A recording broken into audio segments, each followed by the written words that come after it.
Judge Judy discusses how she negotiated her way to top of TV rich list as she reflects on $460 million fortune. You have to make yourself indispensable. Hey guys, welcome to our YouTube channel. Hope you all are enjoying, so let's begin. Judith Sheindlin held court in a new interview about how she became one of the highest paid personalities on television and earned a $460 fortune. As the star of Judge Judy, she was eventually paid a whopping $47 million a year, which along with other earnings made her the top-earning TV host on the planet in 2018 according to a Forbes estimate. And covering the new issue of People magazine, she said, "You have to make yourself indispensable, and that is irrespective of what you do." Judy explained, "Once you've done that and have leverage, make a reasonable demand and know what the commodity is worth." The hard-nosed attitude that has made her beloved to fans all over the country has translated into her business practices as well. Rather than negotiating a salary, she would simply sit across from the brass and give them a sealed envelope containing her demands. In a recent legal battle involving her salary, she testified she would inform her bosses what she wanted and would have left CBS if she did not get it, per Bloomberg Law. About 10 years into Judge Judy, which began in 1996, told CBS, "We should be partners. I can do this program without you. Good luck, you can't do it without me." Judge Judy started life after she was profiled by the New York Times and 60 Minutes, bringing her to the attention of television executives. At that point, she had modest aims. "I was hoping we would have a 3 or 4 year run, and that my husband and I would be able to afford a 2-bedroom apartment 1 block off the beach in Florida as a retirement place." Her husband, Jerry Sheindlin, was also a judge, and as Judy described their life, "We were civil servants. We had 5 kids that were all educated. Most went to graduate school. We tried to see to it they weren't burdened with a lot of debt." Judy got her start as a prosecutor in family court in New York in the early 1970s, working her way up to a judgeship in the same field the following decade. "The majority of my life I spent buying on the sale rack," she told People, saying she couldn't afford such extravagances as trips to Saks and Bergdorf's. She once told Norm Macdonald on his Netflix talk show that, "I actually believe that in order to be a family court judge, where you touch so many different issues involving family, you should have a family." The mother of 5 elaborated, "You know what teenagers are like. You know when they lie. You know when they try to get over. You know the excuses that they make. You're divorced, right? So you know what that is like. I've been divorced." Over the summer, Judy won a victory in a long-running legal tussle involving her 2009 salary increase to $47 million at CBS. An appellate court in California ruled in July that CBS were acting within the terms of their contract by regarding her salary as a production expense, per Bloomberg Law.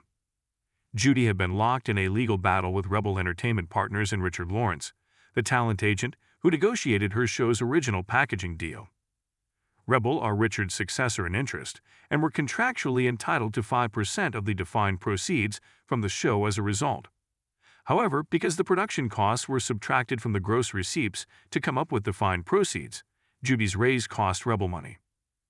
Rebel denounced the move as breach of contract, insisting the pay hike should have been a means of profit participation rather than a production cost.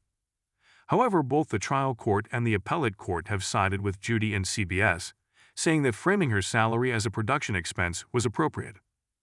Judy told ABC News in 2016, "The fact that Richard Lawrence is complaining about my salary is actually hilarious," and scoffed that his gripe showed real chutzpah. She asserted, "I met Mr. Lawrence for 2 hours some 21 years ago. Neither I nor anyone involved in the day-to-day production of my program has heard from him in 20 years. Not a card, not a gift, not a flower, not a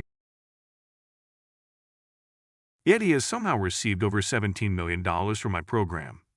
My rudimentary math translates that into $8,500,000 an hour for Mr. Lawrence. Not a bad payday." Judge Judy ended earlier this year, and its host has taken the show to the streamer and TV with a spin-off in the same vein entitled Judy Justice. The new program is a family business, as Judy has brought on her granddaughter Sarah Rose to clerk for her as her protege. Petrie Hawkins Bird, who had been her bailiff on Judge Judy for 25 years, has revealed he was confused and dismayed to be left out of Judy Justice. He told Entertainment Weekly that when Judy told him he would not be on her new program, "I didn't inquire as to why. That's her choice." Petrie, a fan favorite, added, "But she did inform me that fundamentally, I was priced out as the new bailiff on her new show. My salary would have been too much." He added, "I was curious. How would she know? She didn't ask me. She didn't give me an opportunity to have accepted a lower salary." Judith Sheindlin occupies a nearly divine perch in television.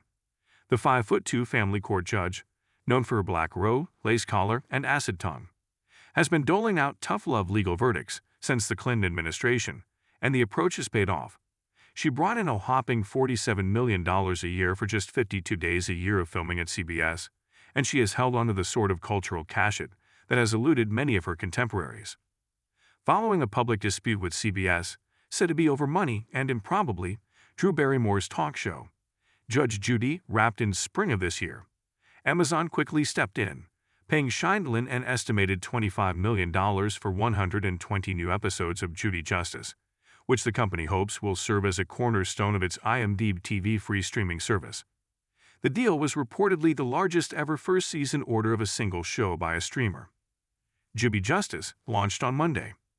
In a recent New York Times interview, Sheindlin said that while her robe would change color for the new show, from black to a deep maroon, she intended to keep the legacy of the original production going, including her hard-nosed, moralizing style. "I bring eyeballs because, at least for 1 hour a day, people see that someone is holding the line," she said. "I'm unafraid to call out irresponsible, un-American behavior.